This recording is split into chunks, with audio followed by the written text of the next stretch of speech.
CanMar Morning Talk Show, a fresh take on what's happening in the global cannabis and psychedelic space. Your power shot of cannabis and psychedelics knowledge, featuring the industry's hottest experts, thought leaders, trendsetters, influencers, and celebrities.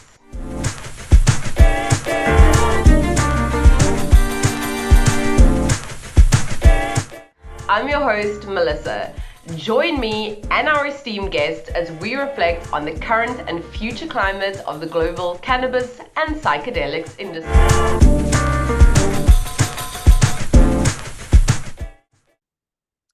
As we steadily barrel towards the 20-episode milestone here on CMTS, I thought it was high time for you all to get to know me, Melissa, your humble host, a little bit better. So my father, Anthony Patrick Sadi, he's 73 now, and he's been a journalist for the better part of 5 decades. And when I was a kid, and I was just an insufferable child, really. I was the biggest nerd you could imagine. My head was permanently stuck in a book or lost in the clouds. But the first book I ever remember hearing was Tolkien's The Hobbit. My dad, he used to read to my sister and I every single night.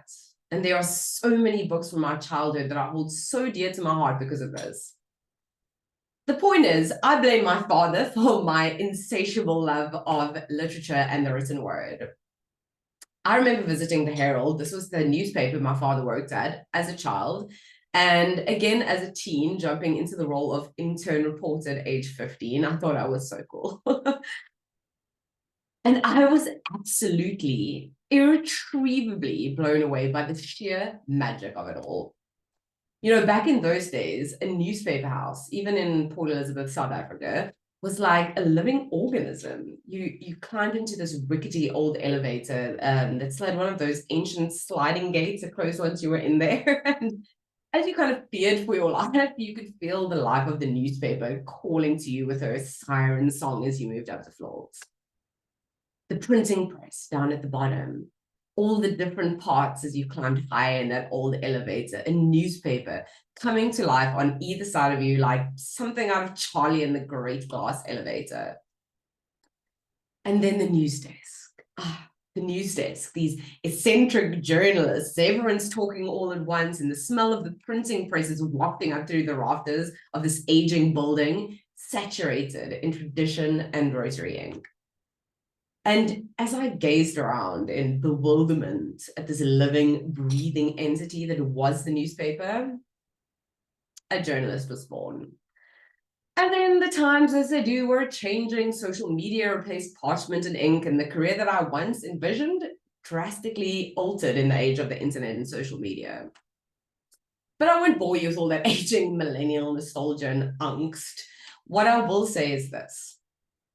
I unceremoniously thrust myself into this role of podcast host. And for the most part, I'll be honest, I've kind of been flying by the seat of my pants. But as this podcast evolves, so do I. And most importantly, I feel like I've found my voice as a journalist here with all of you. I was talking to my friend and mentor, Jordan Wagman, the other day on an IG Live, and he was talking about how cannabis helped him find his culinary voice as a chef.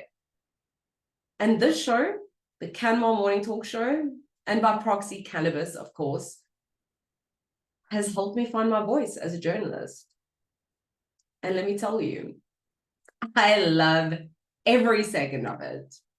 So without further ado, I would love to introduce you all to my guest on the CanMar Morning Talk Show today. And my guest today is the wonderful Rebecca Allen-Tapp. In 2019, Rebecca faced a life-changing diagnosis of neuroendocrine cancer, which resulted in the sudden removal of her left lung. With her experience in the cannabis industry, she explored the benefits of cannabis use for therapeutic purposes and found relief from her symptoms. Rebecca's work as Director of Business Development for a leading laboratory equipment distributor was marked by her unwavering dedication to driving innovation and spearheading transformative initiatives. Her unmatched commitment to customer service and business strategy propelled the company to reach and influence in emerging markets, with a specific focus on cannabis and psilocybin. Her experience inspired her to deepen her understanding of the science and production process behind cannabis products and medicines, leading her to relocate from the US to the UK to join the Syrris AGI UK team as business development manager.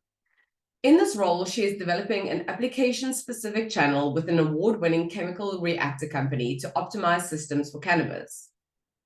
Rebecca's public speaking abilities have earned her a reputation as a thought leader in the industry.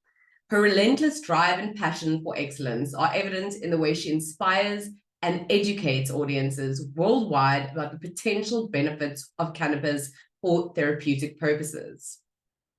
Rebecca's journey serves as a source of inspiration to others, and she continues to use her voice and platform to advocate for education and drug policy reform. As the global conversation around cannabis evolves, Rebecca remains at the forefront of the movement, leading the charge for change and making a meaningful impact in the lives of countless individuals. I was fortunate enough to meet Rebecca in Berlin last year during ICBC Berlin, and we just got along like a house on fire. We're both massive Star Wars nerds and are partial to a couple of glasses of wine every now and again. So I'm very excited to have her on the show today to share her experience in working in the cannabis industry on an international scale, as well as share her personal journey with the plant. And Rebecca, welcome to the CanMar Morning Talk Show. It's really, really exciting to have you on. How are things? How's your week been? It's been good. It's been good. I mean, I started off my week in the Netherlands in Amsterdam, and I'm ending it. It's a little sunny in England. So yeah, amazing. I feel like I'm winning. That's amazing. That's so great to hear. What were you doing in the Netherlands? Was that the holiday that you're on with your family? Yeah, so we did a family vacation, and then I found a way to also work it into like an experiment with going around the different coffee shops and trying it out and understanding the culture. So it was really interesting. That's really cool. What was it like? I'm always curious. Obviously we're in the cannabis space, so I'm always curious about the Netherlands. I've never been. So what was it like going to visit all the coffee shops?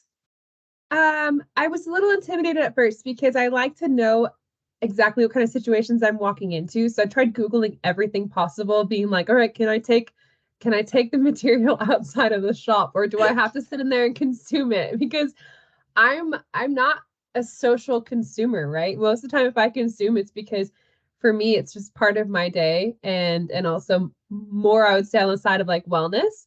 So I wanted to know exactly what I was walking into. So I didn't have that opportunity. I just had to kind of like scope it out and go. So I mapped out a bunch of different coffee shops that I wanted to go to, and worked my way through them.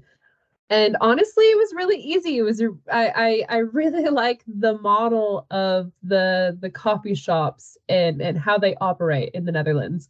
I think it's so much more straightforward than most of the dispensaries in the States, honestly. So I had a really great experience. That's amazing. Yeah, that's really interesting. Yeah.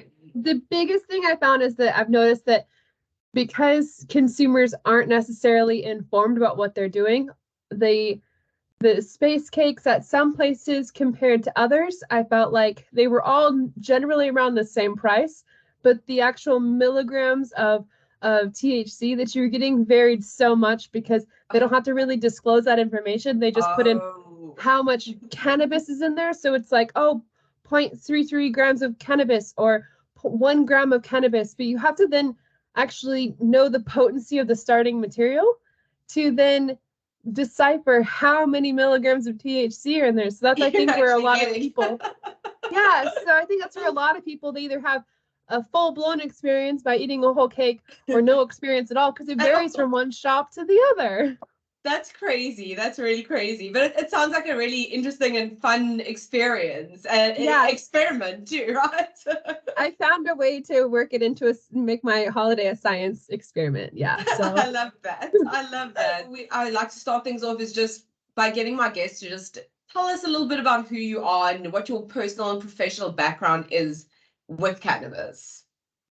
Okay. Yeah. So like most other people working in cannabis, I've done multiple jobs, right? And I still find that now that I found myself in in a role that's kind of combined all of them, which is great. But I really cut my teeth in the cannabis space working in sales and marketing. So working for a company that was doing like promo marketing and a lot more what we'd call like swag, things you'd see at trade shows or like promotional items, right? So we really targeted the cannabis industry hard in Oregon because that's where it was, first coming online. They were one of the first few states to legalize. So this really well-known local company that did promotional marketing now had a whole state to do swag for with all these trade shows and events that were coming up, like cannabis golf tournaments and stuff. So I started attending all of these events. I started going to like everything from, it could be a cannabis golf tournament, or they had, dabbing contests, or things like also down to legislative meetings where we would all get together as a community and talk about, regulations in the state. So I just became deeply entrenched in it and never let go. That is amazing. And how exciting to kind of be part of that on the ground floor and getting to go to all of these exciting different events. I think that's so exciting. Yeah, I mean, I'll never forget being on the Burnside Bridge in downtown Portland on the night of legalization, and just everyone out there partying and just being really excited because it was something that we all worked so hard for. I mean, trying to just get that moving. And then even after that, though, it took years to really start to see the build up from that. Absolutely. Oh my word, I can imagine the energy in the air must have been so electric that night. How incredible, really. Yeah.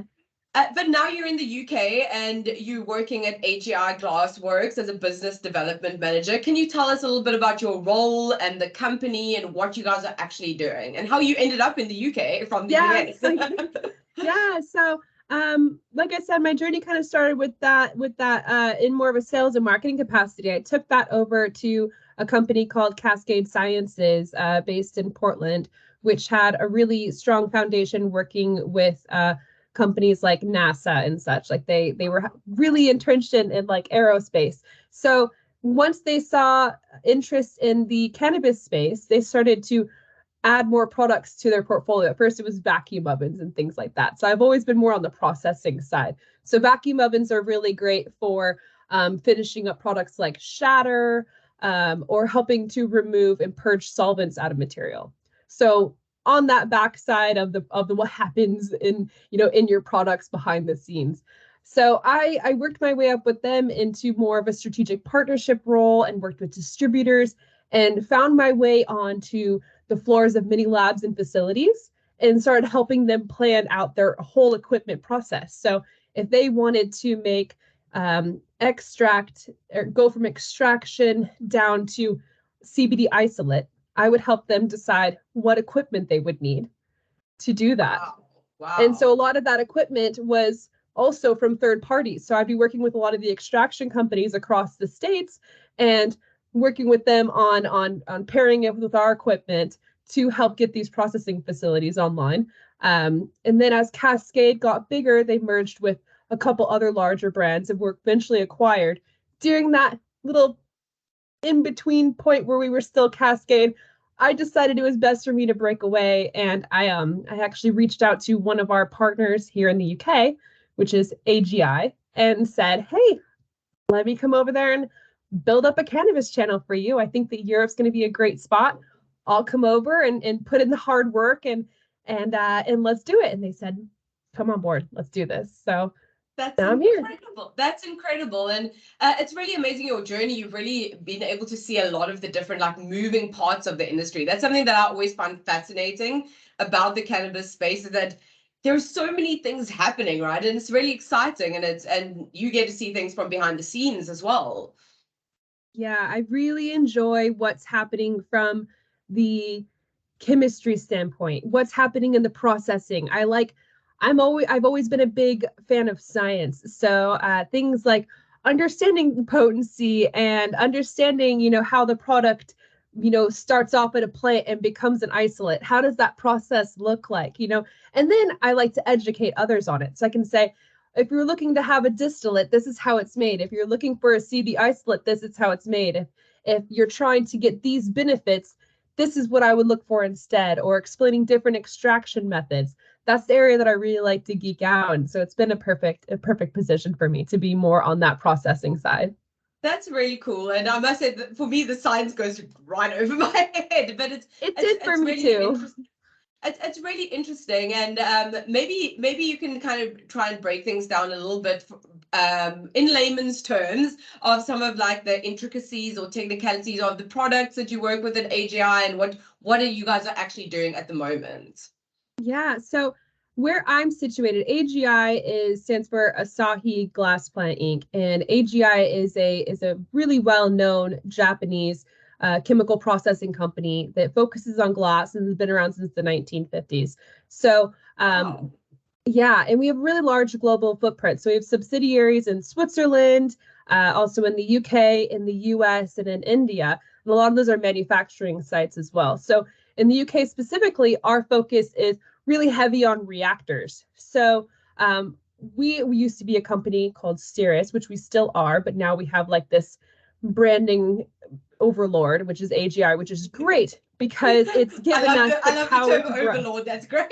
I mean, it's without it, we would not have this big global community now. So I'm super pumped, but it's Syrris has been known for being a reactor company. And now where that fits in the cannabis space these are essentially big glass mixing vessels, right? So what you would do with it in like the processing side is one simple way to as an example would be for decarboxylation. So if you're not familiar with decarboxylation, anyone who would be tuning in, that is how you actually activate the product. So THCA or CBDA needs to go through a process called decarboxylation to remove that acid molecule, therefore making it actually like where we feel the effects in our bodies. So you do that usually by taking flour and heating it up. It's heat. So in a reactor, you could do that with crude material where you just apply heat and let it sit there until the reaction is complete. You'll see it bubble off. And then and those are those acid molecules. And then you'll take the sample, put it through an HPLC, and get the analytics on it to make sure that the reaction is complete, and then it'll move on to the next step of your process. So our reactors would be those big, perfect mixing vessels for facilitating that process as one example. First of all, I have to say, I absolutely love the way that you speak about this with such passion. It's such an amazing thing to see. And second of all, thank you for explaining it in such a simple way that even I can understand the science behind it. I thought it'd be easier to start with decarboxylation than crystallization, which is another really fun one. But yeah, our reactors they're honestly, reactors are one of the most versatile tools in a lab. They're used in pretty much every cannabis lab, and for so many other applications as well. I also play outside of the cannabis realm, so it's a really, really versatile tool. That's amazing. That's really incredible. And talking a little bit about your move from the US to the UK, was it a culture shock for you, especially comparing the cannabis industry and culture between the two places? So, as a little known secret, I had not been outside of North America before we moved, like literally until we got on the plane to come over here. Amazing. So, how exciting, right? So when I do things, I do them big, right? I'm not just like I'm gonna go visit. I'm gonna straight up move. So it was definitely a culture shock because we ended up staying in this little, I think 400 square feet Airbnb in this tiny village in our it was a really strange experience because we only had this really small grocery store next to us, which for anyone familiar with co-ops, it's what it was. It was a small co-op. And it was more like what we would see as like a gas station grocery store. So I couldn't understand how we were supposed to feed ourselves. And all these things, it just took us a long time to get used to. I'm now on the road driving, which is at times horrifying. Oh my gosh, I can imagine. The roads are so much smaller. Yeah, so there's a lot of differences, but that's honestly what I find the most enjoyable are those differences, because I feel like not only has it helped me kind of find myself, and I as an American, I feel more American being over here than I felt American being home, right? And it's given me a more of an appreciation of what we could be as Americans, rather than how we are, with kind of like a cultural identity crisis. So from that aspect, it's been really enjoyable. From the cannabis side, it's been a complete frustrating challenge, because it's just so much different than it is back home. But at the same time, that's also what I signed up for. I knew that going into it. So I've worked my way through it. You really dived head first, like just straight into the deep end. I think it's amazing. Sometimes you have to take a leap of faith, and look at you now, which is incredible. It's that go big or go home mentality. Yeah. I love it. I think we should all kind of take some inspiration from that. Instead of just being scared, dive right in. Especially in an industry like cannabis, we have to take chances, right? Exactly. And I think that I've really fallen into more of a comfort in failure. Like you haven't succeeded unless you failed. So I'm more kind of pushing through those boundaries of what I'm afraid to do and where I'm afraid to fail, and try to figure out where I can fail in an effort to then figure out, okay, well, how can I do it better next time? So it's definitely been with its own challenges. There have been many days that I've cried my eyes out. My husband's cried his eyes out. We've definitely had our challenges here, but I think that that's really what we find as part of the experience. Completely. You have to kind of appreciate the experience for all parts, the good, the bad, the ugly, all of that, and everything in between. And it's a massive thing. It's a massive change. It's two completely different worlds. And just to go into more detail on that, what are some of the main differences or opportunities, challenges, similarities that you've seen between UK cannabis and North American cannabis, which I'm sure the differences probably outweigh the similarities?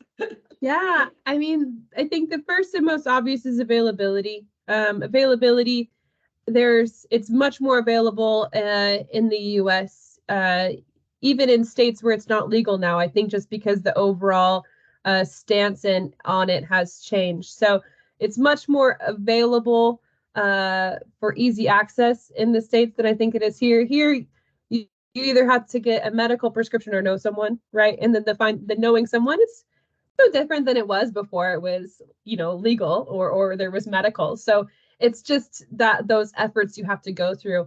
The product quality is definitely somewhere that I find key differences, because a lot of what's available through the medical side, you don't really know what you're getting. There's not a really lot of information that's given to you on the prescription bottles. It's really vague. They all have these really like they'll talk to you about strain names when you talk to your specialist doctor, but then when you get it, it has some really clinical sounding brand name. So it's a completely different experience as far as smell, taste, purchasing.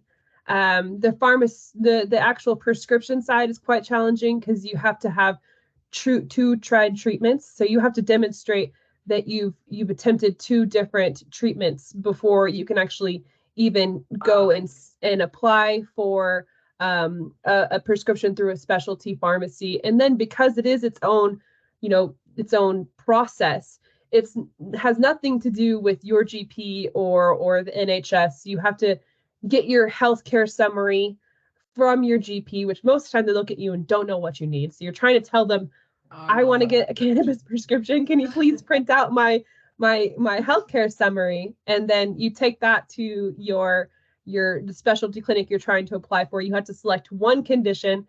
Your two tried treatments have to line up exactly with that condition. And then it's still a challenge to get accepted. So for someone like me who moved over from the States, with my medical history is like a telenovela. So trying to actually get that accepted was just a huge process. So I'm lucky that I am kind of so outspoken in the community that I also kind of pushed clinics a little bit to be like, this is ridiculous, but these are the rules that are set up. And I don't think there's anyone regulating it, which is also kind of frightening to me, that the UK has not set up any regulatory authority to oversee all this. So it's just kind of happening with, them being like, well, this isn't involved in NHS. So, we're not gonna, you guys do your own thing. So, yeah, it's a massively different. Yeah. Wow. I mean, it sounds like an absolute nightmare, to be honest. I mean, the amount of effort that you have to go through to kind of, just get your medicine, it's absolutely ridiculous. Yeah, it's really complicated. It's expensive. So for most clinics, you have to it costs for you to have an initial consultation. Sometimes it costs for you to have not only the initial consultation, but then also the prescription, and then the repeat prescriptions cost, and then you have a reoccurring call with your doctor to maintain the prescription. So it really adds up. I don't know how most people can afford it, honestly. I don't think most can. That's pretty sad, I mean, this is what we need to work towards changing, right? Mm-hmm. Yeah. And on that note, what are some of the other kind of touch points and challenges that the UK kind of cannabis industry is facing, and where do you see things moving? Do you see things changing for the better anytime soon?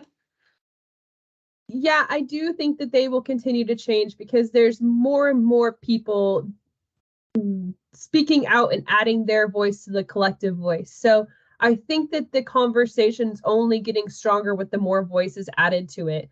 It's not perfect, but I'm glad that there's actually at least some sort of medical option here, right? Like, there's definitely room for improvement, but there's already something going. So I think that I've seen numbers from between 17 to 20,000 patients active in the UK, which is not a huge, overwhelming number, but it's a decent number considering I think that they only legalized it for medical use in 2018. So it's definitely becoming more of a conversation. I saw pictures from the gathering at Hyde Park in London yesterday for 420, and it was really well attended. There's more patient groups coming out. I mean, we have Cannabis Europa happening in 2 weeks. So I think that the UK is steadily keeping up with the surrounding EU movements that are happening in cannabis, and I do think that it's going to have its own pathway.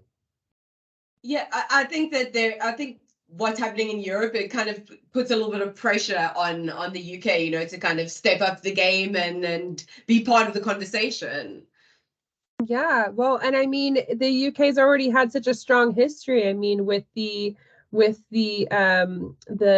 having being one of the largest exporters of the prescription medical cannabis for like epilepsy drugs. So there's already such a strong history of it here.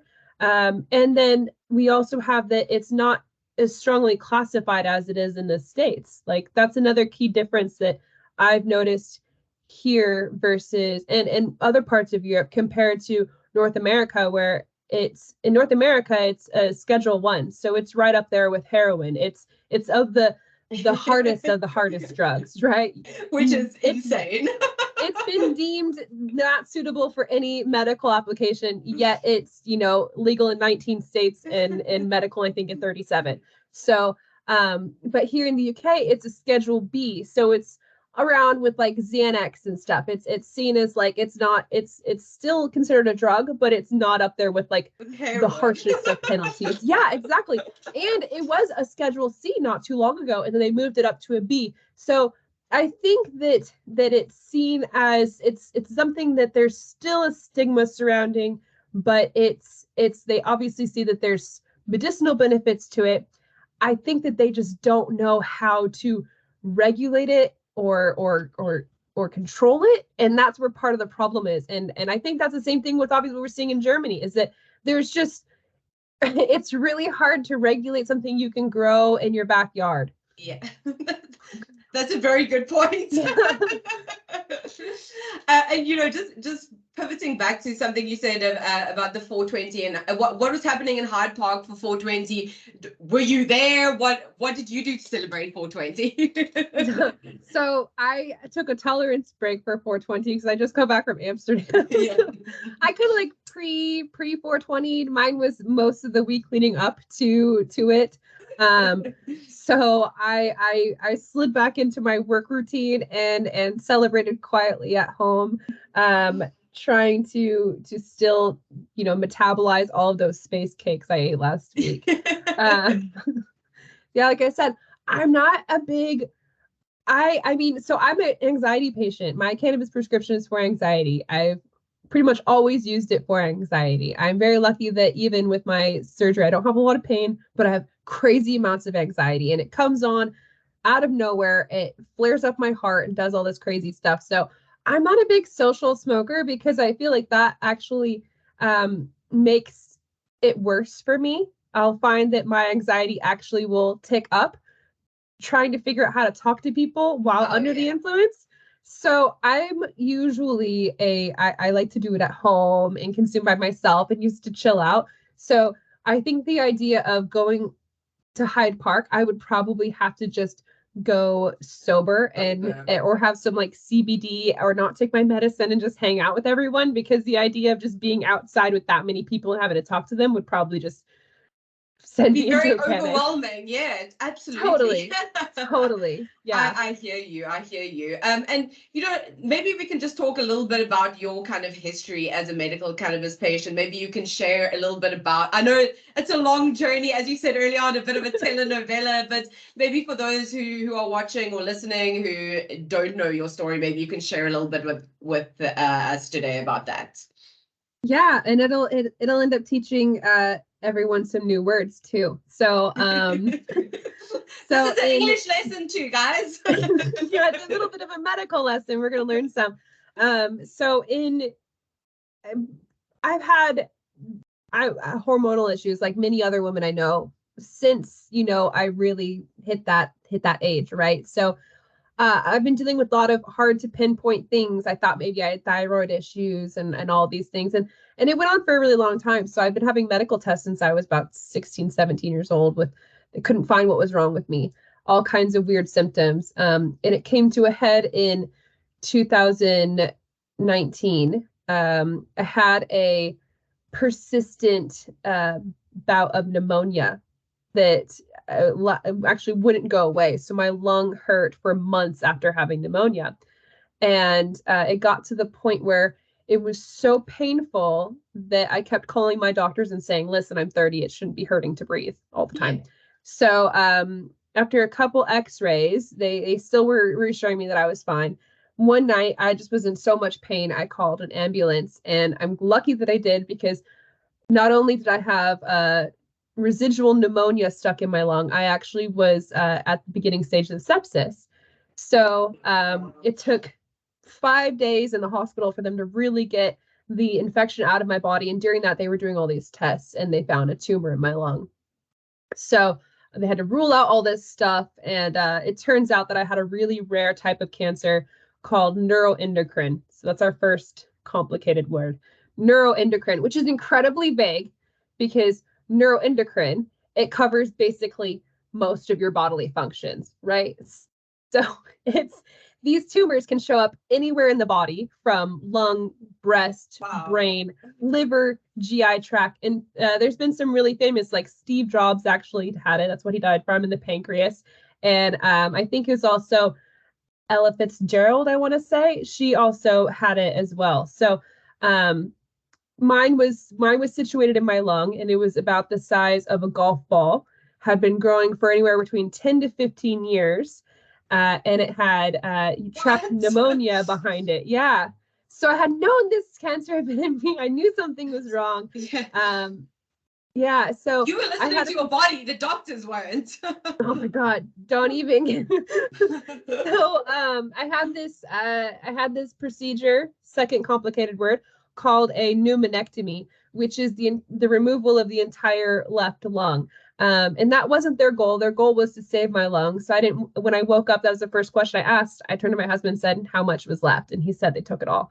So, but for all you smokers out there, I had been a very casual smoker of both cigarettes and cannabis.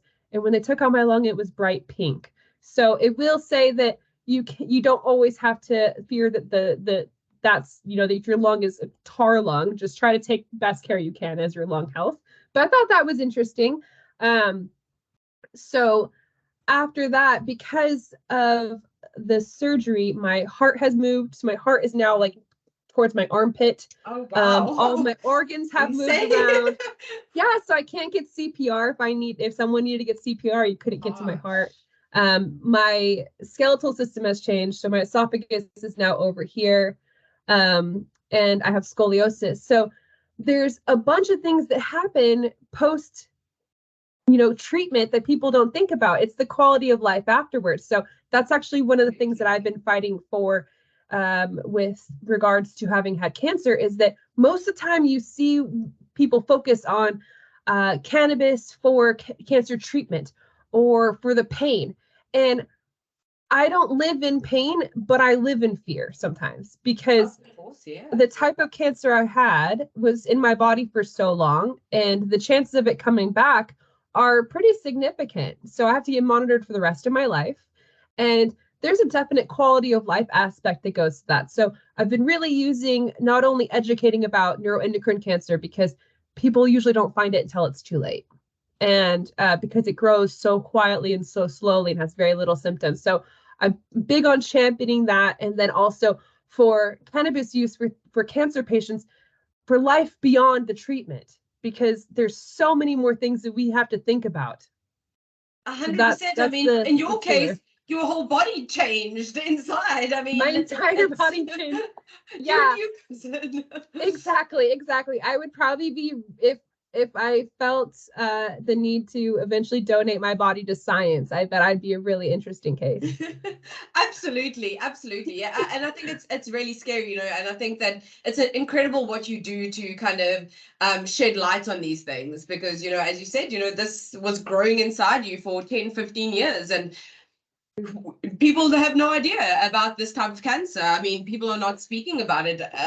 You are, which is incredible. So I think that's just a really wonderful thing that you're doing this for education.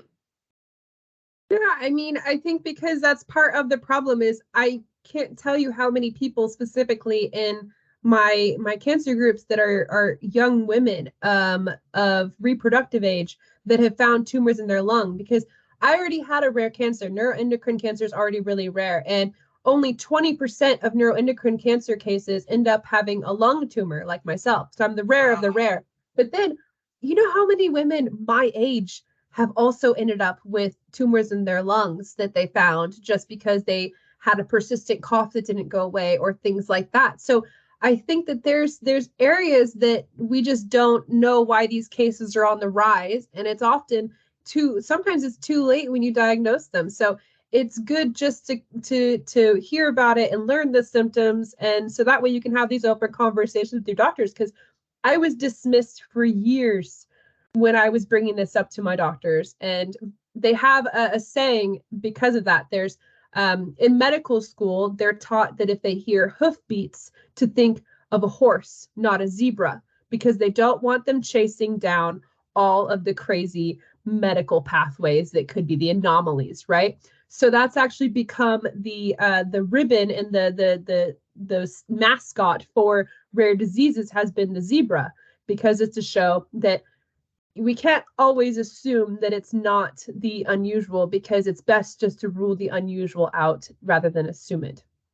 That's such a good point. And it's something that really scares me, and something that's very frustrating, because and a lot of the times it's us as women who are dismissed when it comes to a medical kind of diagnosis. But even for my father, he had a stroke a couple of months ago, and he went to his local GP, and he was dismissed and said, oh no, it's just stress, he has a vitamin injection. 2 days later, my dad was in the hospital in the emergency room. Thankfully, he's okay, and it could have been a lot worse. But It's very frustrating because we put our lives in medical professionals' hands, right? So it's a very, very frustrating thing.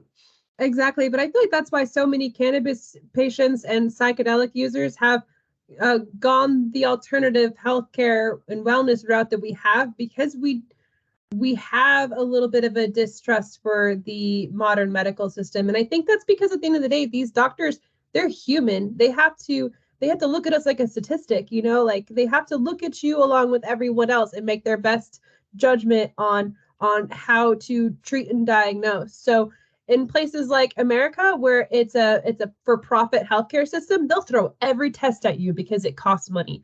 Yeah. I'm kind of concerned about places like, here in England, that a lot of things could be misdiagnosed because it's not as cost effective for them to do CT scans or MRIs or PET scans on the average person, just because of the cost of operating those systems. So it really becomes being more in tune with yourself and your intuition, and knowing when to stand up for yourself, knowing when things are wrong. It's like a check engine light on your car. You should know your body well enough to know when it's something that needs to be urgently addressed versus when it's something that can be being treated at home. 100%.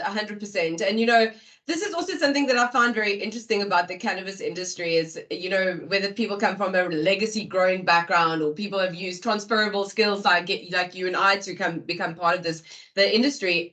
Almost everyone has this personal connection to the plant, which I think is really a wonderful thing. And I think it's also something that makes us even more passionate about what we do, right? Is that something that you found as well? Yeah, I feel like without passion, you won't survive in this chaotic, turbulent industry. Because otherwise, with the ups and downs, like watching what's happening in Germany and in the US, it's, if you're not incredibly passionate about it, then you're not gonna survive. Because otherwise, we're not only investing time, but we're investing blood, sweat, and tears, and it's an ever-changing market. I mean, we now know that we're probably looking at years away from legalization in many of the countries that we thought were going to legalize. So we have to hold on and grin and bear it with all these changes. So I definitely think at the root of all the survivors when this market does start coming online globally will be passion. 100%, and it's like there's a lot of frustration many times as well. We take one step forward and two steps back, and it does become very frustrating. And now you mentioned psychedelics early on as well, which is something that's now coming into the conversation. What are your thoughts on psychedelics kind of entering while we're still kind of trying to fight for cannabis in legalization? It's kind of crazy. What are your thoughts on that, Rebecca? Yeah, so personally, I'm very interested in the opportunities the psychedelic market has to offer, especially from a healing standpoint. I mean, I obviously have had my own trauma from my diagnosis and the 15-year ordeal that it put me through. But then I also have my own personal connection through my husband. He's a combat veteran with PTSD. So for him and his battle buddies, I want to see them have the opportunity to find some sort of closure or healing without a prescription pill that they have to take every single day. So I think that this offers a lot of potential. If you look at some of the major medical research facilities in North America started studying the effects of psychedelics on parents and children. They even gave doses to children with that had terminal diagnoses, so to help them deal with the fact that they were reaching the end of their time. And I thought that was really beautiful and could be translated to a lot of the pain we're all experiencing, because regardless of how long we have, everyone's condition is terminal. It's just a variable amount of time. This thing alive.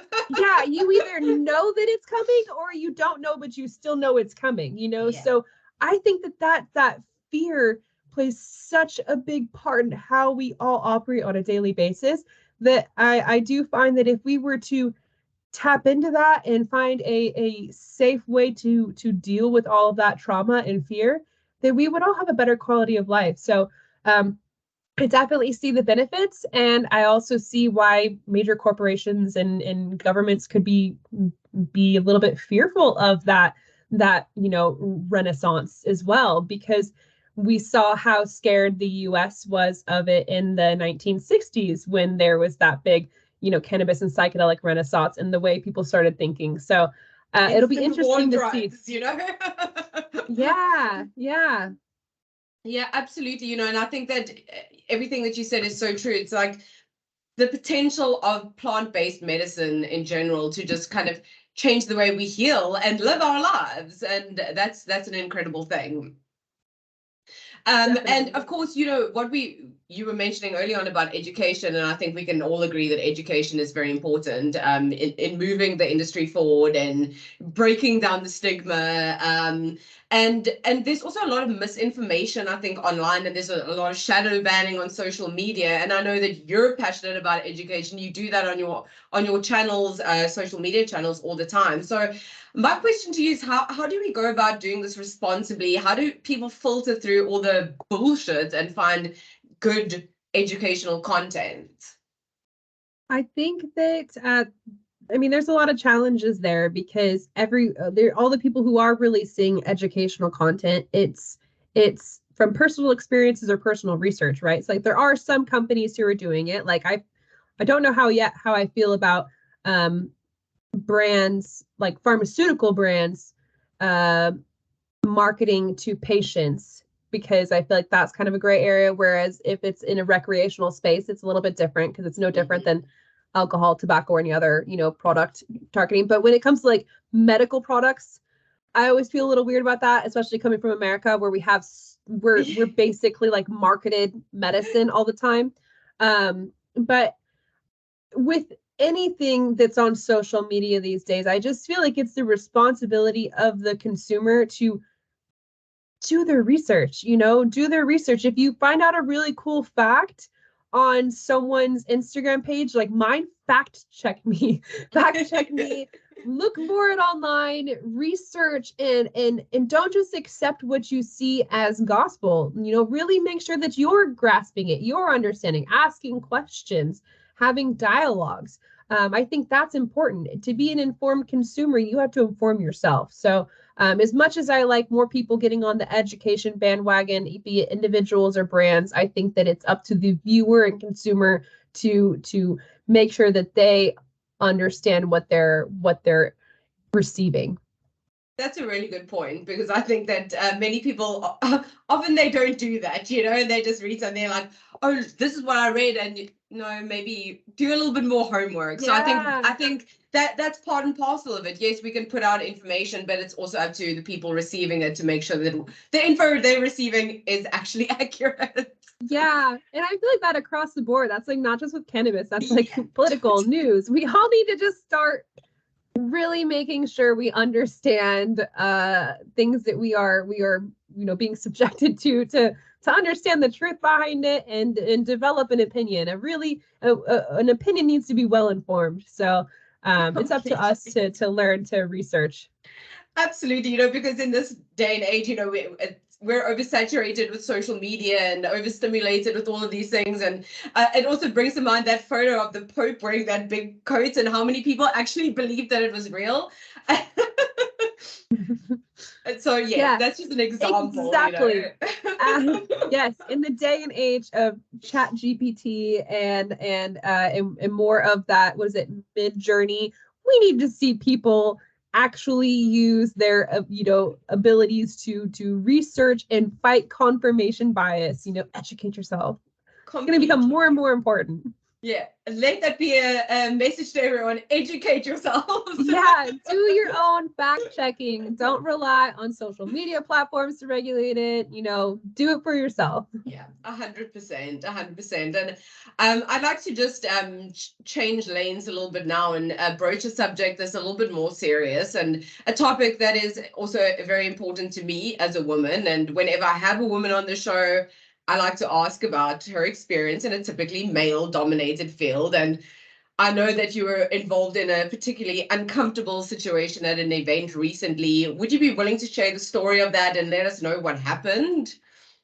Yeah, so I was at an event recently in Barcelona, and at one of the after parties, they start, there's a different flow in Barcelona as far as what times things start and end, as far as even dinner, networking. So I think that that was probably one of the factors. But for any reason, we were at a networking event after party, and it was really well attended, going awesome. I had a really great time the year before, but this time someone ruined it for all of us. There was a gentleman who had just had 10 too many, I would say. And he ended up attacking one of my colleagues. So to the point where he was chasing her around. She hadn't even had a conversation with him. We were trying to create a barrier of actual people in front of her and him. And he actually at one point jumped on a man's back to try to get to her. So when you have to create a wall of people there's a problem. There's a problem. And we had to create a wall of people so that there was enough time for security to respond. Because although I saw tons of security on site making sure we weren't smoking weed, I didn't see any security when there was that actual incident. So that was definitely one of the more frightening experiences I've had. I'm sure you and a lot of the other female listeners have had, really uncomfortable situations of comments or touching, but this was like something I had never seen before. Really aggressive. Really aggressive, to the point where we had to be actually escorted to our taxi by someone at the event to make sure that he didn't follow us to get into our taxi to go to our hotel. So how do you feel comfortable after that? I mean, you're there to network and to build your community, and then next thing you know, you're having to get escorted into a taxi for your own safety because someone couldn't control themselves and was just too overly intoxicated. So it obviously ignited something within me to take to social media on it, because I have had my own experiences in the past and I have not felt comfortable talking about them. I usually shy away from those topics because it makes me feel really uncomfortable. And I feel like when you put yourself out there as a woman and start talking about things like sexual harassment, all of a sudden the men around you take a step back, because then they see it as, oh, well, can I have a meeting with her? If I'm alone with her, is she going to think that I'm sexually harassing her? And I think that there's just this element of fear that if they interact with us, that we're automatically going to be like, oh, you sexually harassed me. And that's not the case. It is, there's a clear line, and you can tell by body language what's accepted and what's not. And it's, so that's been a challenge for me, is how to have these conversations and bring them more mainstream, because they're happening between us women.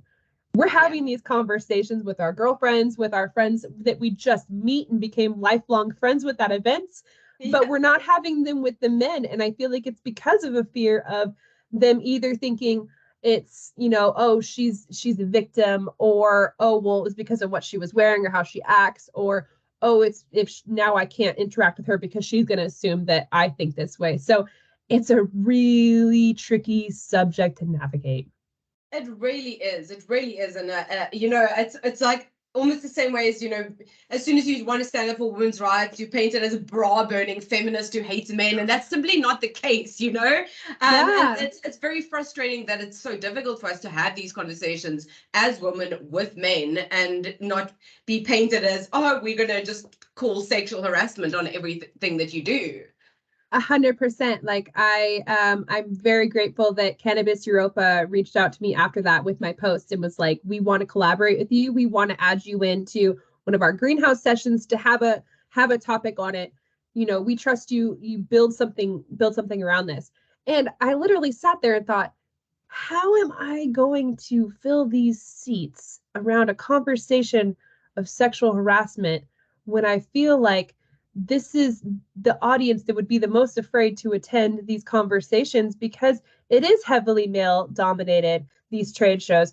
And I don't think it's because I think that they're all harassers, but I think it's just an uncomfortable conversation that they just want to steer clear of. Like, They don't want to hear it. They don't want to talk about it. They don't want to engage in it. I just want it to disappear, just want it to disappear. We don't want to talk about it. We just, but it's a big issue. I know a lot of really great women who were going places in their career that have stopped working abruptly for companies because of sexual harassment. And instead of confronting it, they just quit. So it also can cause people to not go to events because they have concerns about how they're going to be treated. And it's not isolated to one event or one company. It's not just our industry. This is really pronounced in tech and academia as well. So it's just something that I think we need to find a way to have a conversation without pointing fingers. Yeah.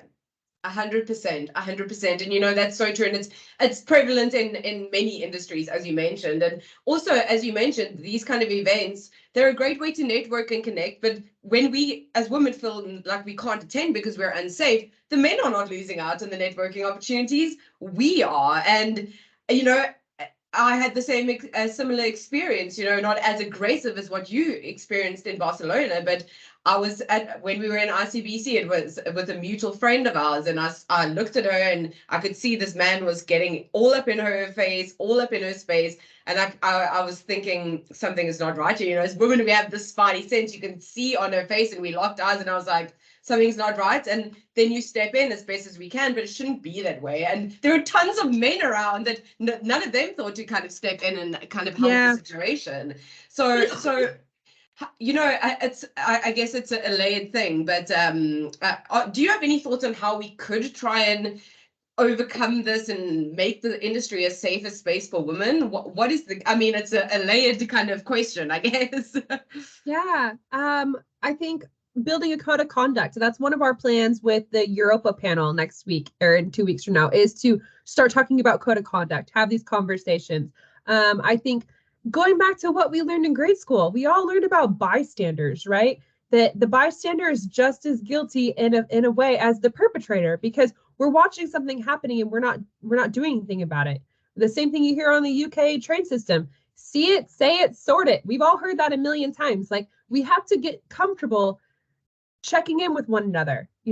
Are you okay? Is that comfortable? And also having our own conversations. A lot of the times I've seen even myself get into situations where if someone said or done something that's uncomfortable to me, I panic and I just giggle or I laugh or I don't know what to do, instead of just being like, hey, I don't like that. Please stop. Back off. Yeah. We're not taught to be direct. We're taught to, if you're direct, something could happen. So instead, close up or laugh it off, or, just to not create conflict. But I think that it starts with us first, getting comfortable communicating, stop, I don't like that, and getting out of the conversation. And if that doesn't work, then reaching out to someone next to us, and it has to be addressed. I think the biggest problem is, like I said, these conversations are happening between us women, and we're talking about what's happening, but we're not actually addressing it right there in front of us. Yeah, 100%. You're so right. And that's so funny that you mentioned that. Well, not funny, haha, but I think about how many times a man has said something to me and I'm just like, and then just try and move away instead of saying, back off, asshole, leave me alone. Same. Yeah. And if you're not comfortable doing that, make a friend with someone who is, like I have a really good girlfriend, Farida. She's really great at saying what she feels, and I stick close to her every event. This event that in Barcelona was the first one we weren't together in, and look what happened. So, her, that kind of energy where you just have to be direct. And I think that if we don't try that first and tell them that we don't like it, then it's going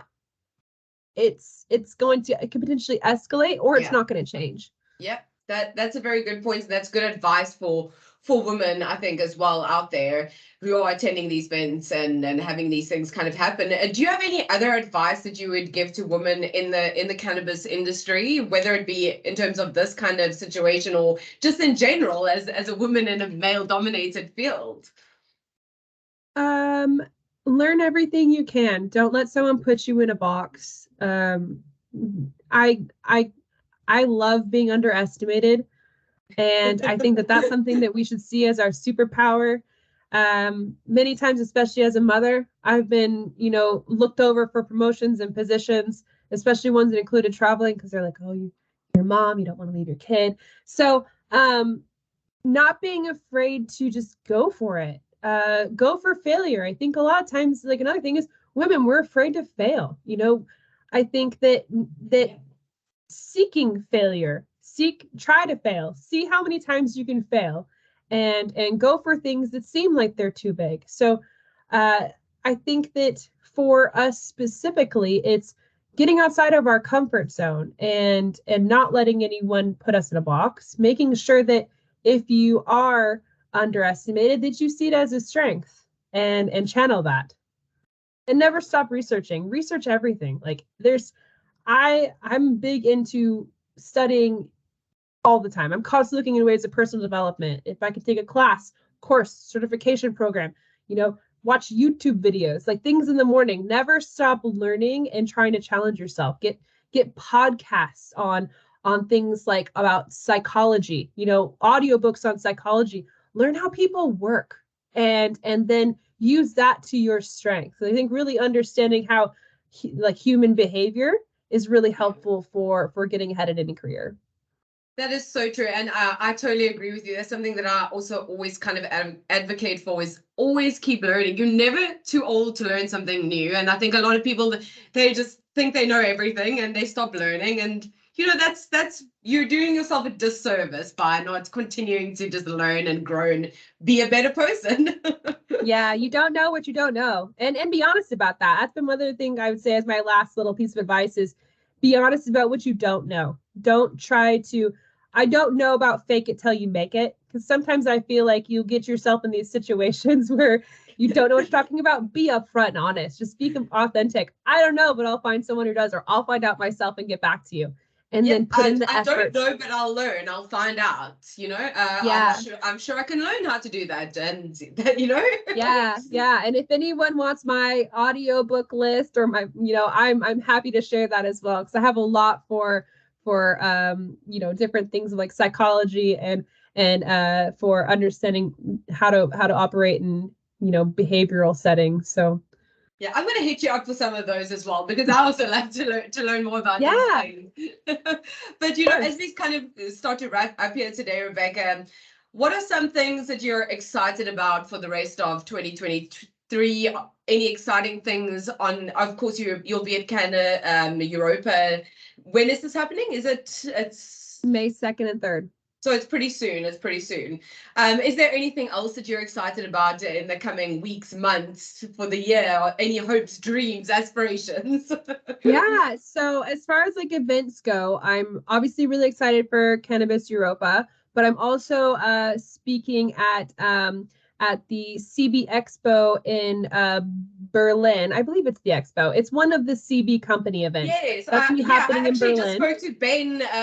I had him on the podcast earlier on today, actually, and we were talking about the CB Expo. Yeah, that's very exciting. Yeah, so I'll be speaking at that. I actually get to moderate my my second panel of the year, which is great. And then at HamCan, I'm on another panel, Women in Cannabis. So really excited about that. From a personal standpoint, I'm just going to keep continuing to travel, and really see how much I can explore, take my family out and do some things and continue to live. I mean, honestly, cancer gave me a second chance at life. So live every moment I can. And then hopefully I'm going back home next month. I'm going to go try to see some orca whales. That is so exciting. Yep. Other than cannabis, that's my hobby is orcas. So that's on my goal list for this year. And 2024, I'm actually going to go take an expedition up in Norway and go swim with them. So that is so cool. Wow, amazing. Yeah. So always got to have goals, right? Yeah, go big or go home. I love it. And Rebecca, I just want to say thank you so much for joining me on the CanMar Morning Talk Show. It's been an absolute pleasure to have you on the show today. Any final thoughts, anything you would like to add before we end things off here today? Don't stop researching. Always make sure that you're researching the content that you're absorbing. We are responsible for what we believe. Always keep learning. Yes, exactly. And that's a wrap. Thanks for watching or listening to the CanMar Morning Talk Show. Join us next time for your weekly dose of cannabis and psychedelics updates from the industry's experts. But wait, before you go, did you know that CanMar is leading global change within the cannabis and psychedelics industry? We are building customizable ecosystems, providing solutions to recruitment, offering regulatory and compliance services, and community hub for the global network. Some might say we are the future. If you haven't already, download the CanMar Hub app or check out our website at canmar.io to see what we're getting up to. And if you haven't subscribed yet, please hit that subscribe button below to hear more juicy insights from the movers and shakers of the cannabis and psychedelics industry.